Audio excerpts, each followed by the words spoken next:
Hi hello നമസ്കാരം. ഇന്ന് variety ആയിട്ടൊരു മത്തിക്കറി കാണിക്കാം കേട്ടോ. എപ്പോഴും ചുവപ്പ് കളറിലുള്ള മത്തിക്കറി കുടംപുളി ഇട്ടല്ലേ കഴിക്കുന്നത്. അപ്പോൾ അതിൽ നിന്ന് തികച്ചും വ്യത്യസ്തമായിട്ടാണ്, എന്നാൽ നല്ല ടേസ്റ്റുമാണ്. പെട്ടെന്ന് ഉൾക്കൊള്ളാൻ കഴിയില്ലെങ്കിൽ നല്ല രുചിയാട്ടോ. അപ്പം മത്തി എടുത്ത് നല്ലപോലെ കഴുകിയെടുക്കണം. കൂടെ ഒരു കുഞ്ഞു മീനേയും കിട്ടി, ഞാൻ അതും കളയാതെ എടുക്കുന്നുണ്ട്. പിന്നെ ആവശ്യം മുഴുവനെയുള്ള കുരുമുളകാണ് ഉണങ്ങിയത്. ഇത് ഞാൻ 2 സ്പൂൺ എടുത്തിട്ടുണ്ട്. ഇതൊന്ന് കഴുകിയിട്ട് അല്പം വെള്ളം ഒഴിച്ച് ഒരു 10 മിനിറ്റ് നല്ല പോലെ തിളപ്പിച്ചെടുക്കണം. അപ്പോൾ അത് തിളപ്പിക്കാനായിട്ട് ഞാൻ അവിടെ വെച്ചിട്ടുണ്ട്. തിളപ്പിച്ച് ഇത് പൊടി, ഇനിയിപ്പോൾ ഇങ്ങനെ ഇല്ലെങ്കിൽ പൊടി നിങ്ങൾക്ക് എടുക്കാം കേട്ടോ. ഇതെടുക്കുന്നത് തന്നെയാണ് നല്ലത്. പിന്നെ ഇത് കുടംപുളിയല്ല, വാളംപുളിയാട്ടോ ഈ കറിക്ക് എടുക്കുന്നത്. വാളംപുളി ചൂടുവെള്ളം ഒഴിച്ച് ഒരു നെല്ലിക്ക വലുപ്പത്തിൽ മാറ്റി വെച്ചു. അപ്പോഴത്തേക്കും കുരുമുളക് ഇവിടെ തിളച്ച് വെന്ത് വന്നിട്ടുണ്ട്. ഇനി ഇത് നല്ലപോലെ തണുക്കണം.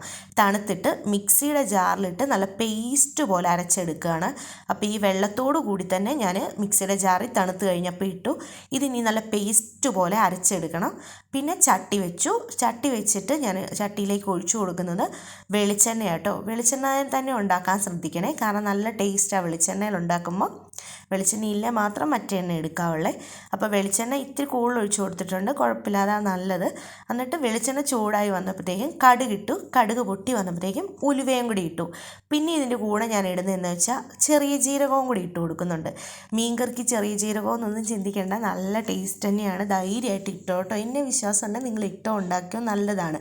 അപ്പോൾ ജീരകവും കൂടി ഇട്ട് കൊടുത്തു. അതും പൊട്ടി വന്നപ്പോഴത്തേക്കും ചതച്ച് വെച്ചിരിക്കുന്ന ഇഞ്ചിയും വെളുത്തുള്ളിയും കൂടെ ഇട്ട് കൊടുത്തു. ഇനി ഇതും നല്ലപോലെ പച്ചമണം മാറി ഇളക്കി കൊടുക്കണം. അതിനുശേഷം കുഞ്ഞുള്ളിയായിട്ട് കൊടുക്കുന്നത്, ചതച്ച് വെച്ചിരിക്കുന്ന കുഞ്ഞുള്ളി. ഒരു ചേഞ്ചായിട്ട് ചെറിയ ജീരകം മാത്രം ഇട്ടെന്നേ ഉള്ളൂ. ബാക്കിയെല്ലാം മീൻകറി വെക്കുന്ന അതേ പരുവത്തിൽ തന്നെയാണ് ഇതുവരെ പൊക്കോണ്ടിരിക്കുന്നത്. കൂടെ ചെറിയ ജീരകം മാത്രം ഇട്ടെന്നേ ഉള്ളൂ. അപ്പോൾ എപ്പോഴും ചുവപ്പ് കളറിലുള്ള മീൻകറി കുടംപുളി ഇട്ടൊക്കെയല്ലേ കഴിക്കുന്നത്. അതിൽ നിന്ന് തികച്ചും വ്യത്യസ്തമാണ്. പിന്നെ ചെണ്ടമുറിയൻ കപ്പയുടെയും ചപ്പാത്തിയുടെ അപ്പത്തിൻ്റെയൊക്കെ കൂടി ഇത് നല്ല പോലെ പോവും. ചോറും കുഴപ്പമൊന്നുമില്ല, എന്നാലും ഇതിൻ്റെയൊക്കെ കൂടിയാണ് ഒന്നുകൂടെ ബെറ്റർ എന്ന് എനിക്ക് തോന്നി. ധൈര്യമായിട്ട് നിങ്ങൾ ട്രൈ ചെയ്തോ, പേടിക്കേണ്ട, എല്ലാവർക്കും ഇഷ്ടമാവും കേട്ടോ. പിന്നെ ഈ മത്തി, അയല ഇതിലൊക്കെ വെക്കുന്ന കേട്ടോ നല്ലത്. വേറെ മീനി വെച്ച് അത്ര രസം ഉണ്ടാവുമോ എന്ന് എനിക്കറിയത്തില്ല. അപ്പോൾ കുഞ്ഞുള്ളി ഇട്ട് കൊടുത്തു, ഉപ്പും ഇട്ട് കൊടുത്തു. ഇനി ഇത് നല്ലപോലെ വാടി വരണം. അതിനുശേഷം ഞാൻ പച്ചമുളകും കറിവേപ്പിലയും കൂടി ഇട്ട് കൊടുക്കുന്നുണ്ട്. നമ്മളിതിൽ വേറെ മുളക് പൊടി ഒന്നും ഇടുന്നില്ല. ഇതിന് എരിവ് കൊടുക്കുന്നത് ഈ കുരുമുളകിൻ്റെയും പച്ചമുളകിൻ്റെയും മാത്രം കേട്ടോ. വേറെ പൊടികളൊന്നും ഇടുന്നില്ല. ഇനി മുഴുവനേ ഉള്ള കുരുമുളക് ഇല്ലെങ്കിൽ നിങ്ങൾ പൊടി ഇട്ട് തന്നെ ഉണ്ടാക്കിയോ. അപ്പം തിളപ്പിക്കൊന്നും വേണ്ട, ഡയറക്റ്റ് ഇങ്ങനെ തന്നെ പൊടി ഈ ബാക്കി പൊടി ഇടുന്ന കൂടെ ഇട്ടാൽ മതി കേട്ടോ. അപ്പം അതെല്ലാം വാടി വന്നപ്പോഴത്തേക്കും ഞാൻ മല്ലിപ്പൊടിയാണ് പിന്നെ പൊടിയായിട്ട് എടുക്കുന്ന 1 സ്പൂൺ മല്ലിപ്പൊടി ഇട്ട് കൊടുത്തിട്ടുണ്ട്.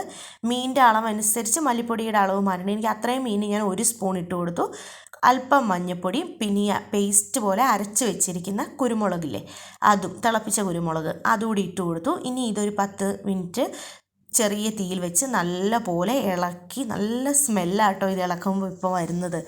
ഈ എണ്ണ ഇങ്ങനെ തെളിഞ്ഞ് വരുന്നതാണ് അതിൻ്റെ ഒരു പാകം എന്ന് പറയുന്നത് കേട്ടോ. ഈ പരുവായി വരുമ്പോഴത്തേക്കും ഒരു നല്ല പഴുത്ത തക്കാളിക്ക കുഞ്ഞാക്കി അരിഞ്ഞ് അതുകൂടി ഇട്ട് കൊടുക്കും. അപ്പോൾ ഈ തക്കാളിക്ക് നല്ല പോലെ വെന്തുടയണേ. നല്ല പോലെ ഒന്ന് വെന്തുടയും. അടച്ചൊരിത്തിരി നേരം വെച്ചാൽ മതി, ഇളക്കി കൊടുക്കണം, അടി പിടിക്കല്ലേ. അതിനുശേഷം നമ്മൾ എടുത്ത് വെച്ചിരിക്കുന്ന വാളംപുളി പിഴിഞ്ഞ് ഒഴിക്കുക. വാളംപുളി പുളിക്കനുസരിച്ച് ഒഴിച്ചു കൊടുക്കണം. ഇതിന് ഒരുപാട് ചാറ് വേണ്ട, ഇത്തിരി തിക്കായിട്ടിരിക്കുന്നതാണ് നല്ലത്. അതിനുശേഷം അത് അടച്ച് വെച്ച് നല്ല പോലെ തിളപ്പിക്കണം. ഇപ്പം നല്ല പോലെ തിളച്ചു വന്നു. ഇനിയാണ് മീൻ കഷ്ണം ഇട്ട് കൊടുക്കുന്നത്.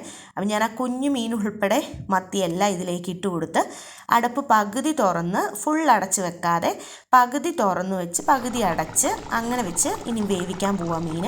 അപ്പോൾ നിറച്ച് കറിവേപ്പിലയും കൂടെ ഞാൻ ഇട്ട് കൊടുത്തു കേട്ടോ, വീണ്ടും കുറച്ചും കൂടെ. എന്നിട്ട് അങ്ങനെ നല്ല പോലെ തിളച്ച് മത്തിയെല്ലാം വെന്ത് വന്നു. അപ്പോൾ കറി റെഡിയായി, നല്ല രുചിയായി. ട്രൈ ചെയ്തു. Tata bye, see U.